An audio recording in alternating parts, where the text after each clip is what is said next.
Okay, you guys, welcome back to the Alpha platform. Good morning. Do not forget to like and subscribe to the channel. Thank you guys for the love. And like we've been talking about all week about the stock market plummeting and the bear market that we feel like is going to happen after the election cycle. So here we are. This is from Business Insider. It says stocks are primed to tumble into a bear market as bullish investors have driven equities to 1929 extremes, famed fund manager says.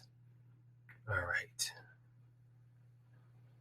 The stock market's extreme bull run is about to come to an end as overly optimistic investors have driven equities to the most extreme valuations in nearly a century, according to legendary investor John Hussman. And just to prove his point, look at this. All on the side here, all you see is red, red, red, red, red, red. The market's going down. I saw a graph just a few minutes ago with gold going down as well. The Husband Investment Trust president sounded another bearish warning on stocks this week, pushing back against the strength in equity so far in 2024. The S&P 500 has broken a series of record highs this year and has regained momentum in recent days after a lackluster month in April. Why is it still breaking highs? And how has it regained momentum in recent days after, a dismal April? Where are people finding the money to invest in the stock market like this?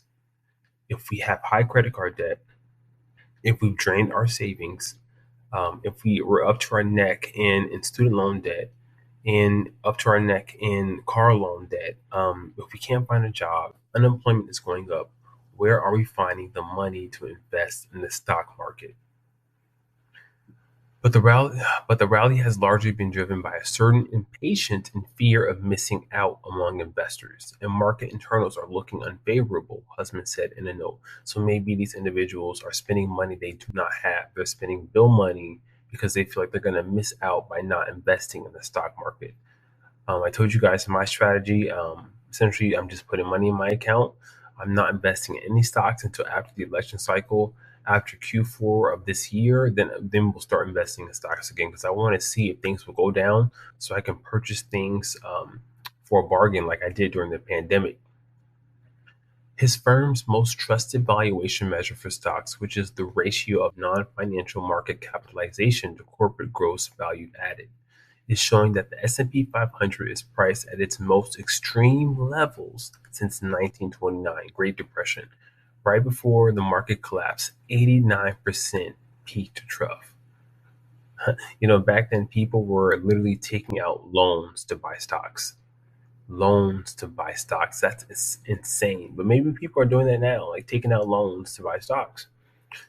Hussman's firm is expecting the S&P 500 to underperform Treasury bonds by 9.3% a year for the next 12 years, based on his firm's internal metrics. That's the worst 12-year performance the metric ever predicted. Even worse than in 1929 when the market internal suggested that the S&P 500 would underperform Treasury bonds by 6% annually over the following 12 years. Quote, statistically, the current set of market conditions looks more like a major bull market peak than any other point in the past century, with the possible exception of the 1929 peak, Husband said. Maybe people, they're not fearful because they feel like the government will bail them out. That could be another factor as well. Let's go on. Quote, that's no assurance that the market will plunge nor that it can't advance further. Still, given the combination of extreme valuations, unfavorable market internals, and dozens of other factors that cluster among the most top-like in history, we're just fine with a risk-averse, even bearish outlook. End quote. Husband Husband, who was among the investors who called the 2000 and 2008 market crashes, has refrained from making an official forecast on stocks. Still, he's cast an extremely bearish tone on the outlook for equities going forward. Previously, he said that stocks looked like they were in the most extreme speculative bubble in U.S. financial history, adding that a crash as steep as 65% wouldn't surprise him. Um, we know during the pandemic, people really were using their extra funding, their extra money, to not only pay for alcohol and cars and whatnot. I never saw so many new cars, but than I did during the pandemic. But they were also investing in the stock market. The stock market, access to the stock market, has never been easier than ever before. People have it at the tip of their fingertips right now. Like they can go on E Trade, they can go on Robinhood, and just easily get into the stock market. But um, for us people who know what we're doing, us people who are poised investors, we are waiting for this thing to tank. We are waiting. Let's get into some comments. David said, "Have you seen Hussman's fund performance? HSGFX is his strategic growth fund check out of comparison with S&P. He spent over a decade pushing scare tactics. Of course, he called previous market drops because he always says the market is going to drop. Do I think stocks are high? Yes, but I've thought that for a while. I just know that I'm not smart enough to time the market. Market dips can be scary and painful, but buy and hold works." So yes, you guys, I just want to reiterate something. It is impossible to predict the market. And what I'm saying, my point, my point of view about the market, it's not facts. It's not factual. These are just my opinions about the market. Um, it's a dangerous game to play to try to predict the market and try to forecast what will happen to the stock market. Buying and holding works just fine. In the book, The Simple Path to Wealth, the guy teaches all you need to do is buy stock and hold it long term. And over time, the stock market will correct itself and go back to where it was and even go up in value. So this man is right. Harry says, I predict the market will go up and then down, then up, and then down. This trend will continue for the foreseeable future. That's what it does. Up, down, up, down, up, down. That's just what it does. How many times have you heard this story from a legendary investor? The question is, what is he selling? Mhm. One more comment. No one knows how the S&P will perform for the next 12 years, including this famed fund manager. We don't know. Like I told you guys, it's a stupid, silly game to try to predict the stock market. All you can do is literally, if you feel like there's nothing to be concerned with, if you feel like stock prices are not going to go down in Q4 or at all this year, then keep investing in what you want to invest in. But if you do feel like it's going to go down, then you want to follow my path, which is just holding money until the time arises for you to go ahead and buy stocks on half price or on a budget price. Let's move on to the next article here. This is from the Federal Reserve. Fox Business reports Fed president says rate cuts may not come in 2024. And we need that. Like I told you guys in yesterday's video, I don't want to see a rate cut anytime soon. I don't want to see it. As bad as this sounds, we really need unemployment to go up. We need inflation to go down. We need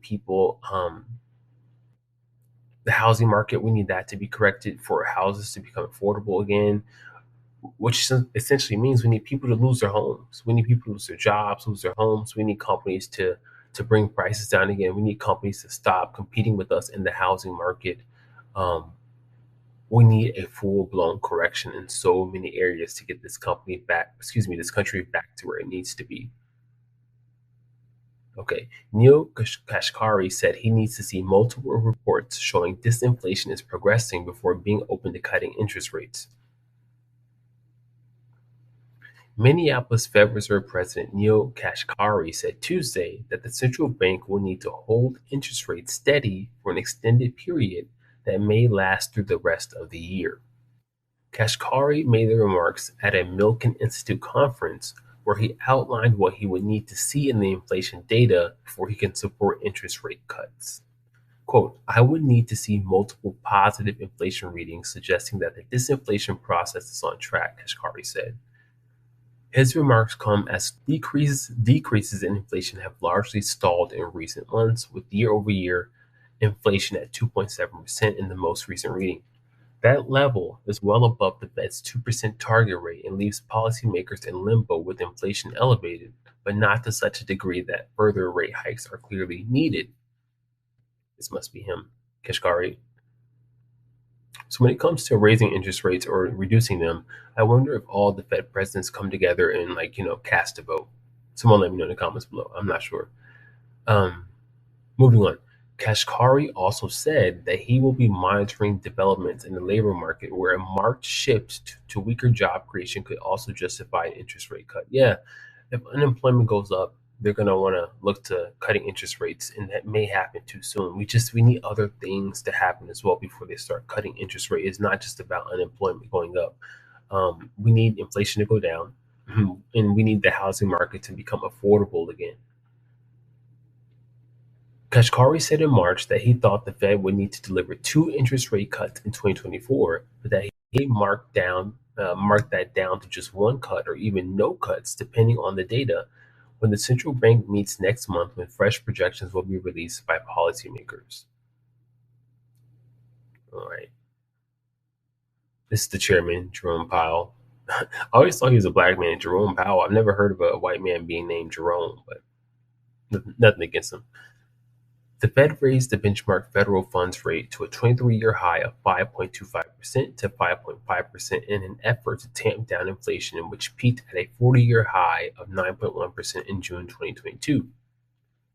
While recent progress in reducing inflation has slowed, and some data has indicated that inflation could be on the verge of reaccelerating, oof, that would be terrible. Kashkari echoed Fair Chair Jerome Powell and signaling that further interest rate hikes are unlikely. Further interest rate hikes are unlikely. So it's unlikely that we're gonna. The chair is saying it's unlikely that we're gonna raise interest rates. They're probably just gonna keep it where it is until the election cycle, and then make a decision after the election cycle. He explained that the bar for a rate hike is quite high, but it's not infinite, and that keeping rates elevated until inflation ebbs may be the ultimate course of action. Quote, there is a limit when we say, okay, we need to do more. I think it's much more likely we will just sit here for longer than we expect, or the public expects right now, until we see what effect our monetary policies have, Kashkari said. This is all politics, you guys. This is all politics. You would be a fool to not believe that Biden, Trump, this election, they're pressuring these people not to do any sort of like financial changes that could swiftly change the market and change people's household incomes, their debt, whatever, their situations that could swing the election one way or another. Biden has clearly told this man, and they're not supposed to, but I feel like they talk, presidents talk to other people and, people have influence elsewhere. Don't do anything that's going to like sway this election either way. Just stay neutral. All right, we got a bunch of ads here. I think that's pretty much it. Everybody. Mm,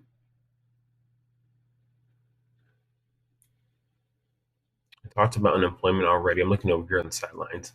Mortgage rates push higher with no relief in sight. Freddie Mac. Yep, mortgage rates are not looking good. Do not buy a home right now unless you can get it for a steal. Do not overpay for an asset that's going to decrease in value should the market correct itself. Don't overpay. Oops, I want to see this one about renters. Renters fear they'll never own a home. Fed survey. Let's see what this is.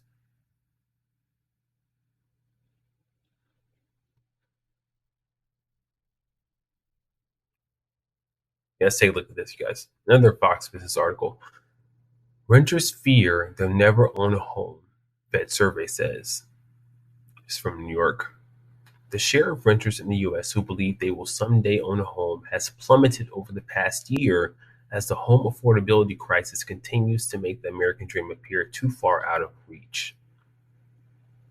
The New York Federal Reserve's 2024 SCE housing survey released Monday found renters' perceptions about the ease of obtaining a home mortgage have deteriorated substantially since 2023. The percentage of renters who say that obtaining a mortgage is somewhat or very difficult jumped to 74.2%, a more than 8% point increase from last year and far above the low of 50.5% in 2021, the survey found. Of course, they were handing out homes like hotcakes, like 0% interest rates. It was just massively easier to get a home. These homes were overpriced. I'm glad I didn't buy a home during then. We bought our home in 2018. Interest rates were great. We didn't have much competition from other buyers in the market, and I'm going to do the same thing with our second investment property. Just kind of wait. Um, And so I feel like people don't have money to compete. And so I feel like interest rates are looking good and the purchase price is looking good. At the same time, the percentage of renters who said they believe they will eventually become homeowners fell to 40.1%, a drop of 4.3 percentage points from last year, and a new series low in the survey that had been conducted for a decade. The data also indicates Americans expect housing affordability to become even worse. Yep, we're going to be a nation of renters. Nation of renters. The housing survey, which is part of the new Fed's broader survey of consumer expectations, saw rent price growth expectations for the next year increase by 1.5 percentage points to 9.7%, which is the second highest reading in the series since 2022. U.S. households also anticipate mortgage rates to continue their upward climb, with the respondents saying on average they expect mortgage rates to rise to 8.7% a year from now and to 9.7% in 3 years. Both of those averages, the Fed analysts noted, are also series highs. Okay, you guys, several of you have talked to me about potentially buying a home now, and I'm telling you it's not a good idea. It's not a good idea right now. You need to wait.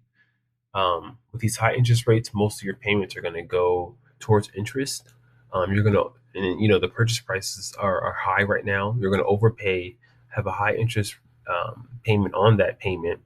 Um, your equity is going to go down the drain. Like you just don't want to purchase a home right now. It's not the right time. All right, let's see if there are any comments. Okay, no comments. All right, you guys, that's all I got for today. What do you think about the Fed president's commentary on not cutting interest rates? What do you think about the housing market? Do you feel like renters are never going to be able to own a home? Um, do you feel like the stock market is primed to tumble 30 percentage points like some people are predicting? Let me know in the comments below. Thank you guys for joining me and have a nice morning. Have a nice day. Peace.